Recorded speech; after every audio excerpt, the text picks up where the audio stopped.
So we're talking about the holiness of God, and the question for today is, why does it matter to me that God is holy?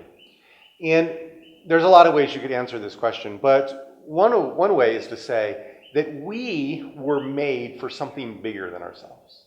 And we know that if we're honest with ourselves, if we kind of search our soul, we were made for something bigger than ourselves, bigger than this earthly life. We were made to wrap our lives around something of infinite worth, infinite greatness. That's why people end up doing things like giving themselves to sports or their job or the gym, or maybe they just dream of a day that they could get out of the sort of the mundane kind of life. They want something bigger than themselves. They realize they're made for that. And we were made for God.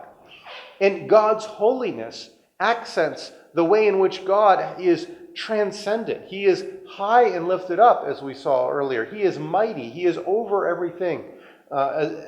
Exodus 15 says, "Who is like you, O Lord, among the gods? Who is like you, majestic in holiness, awesome in glorious deeds, doing wonders?"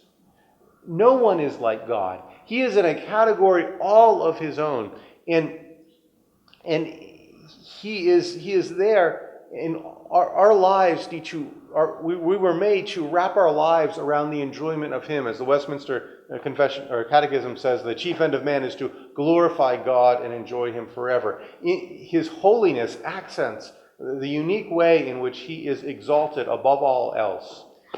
I think of Psalm 61, where David says, "Lead me to the rock that is higher than I." That's what we want. We want something bigger than ourselves to rest our lives upon. God is bigger than ourselves. He is what we rest our lives upon. And his holiness shows him in that way.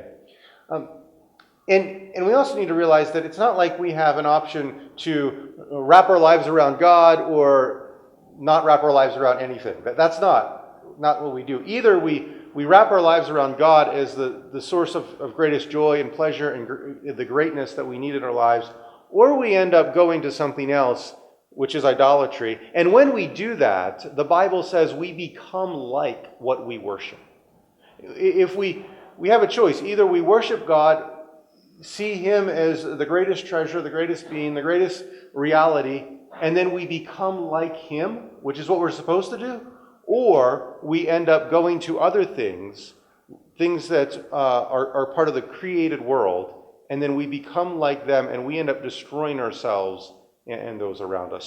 So why does it matter to me that God is holy? Because it means that God is holy in his transcendent majesty, the one being who is committed utterly to himself, because he is the one who is most glorious. And therefore I should be utterly committed to him as well. And now I need to wrap my life around the exaltation of him, the enjoyment of him, and to bring him glory. That is to worship him. And as I do that, I am being transformed more and more into his likeness.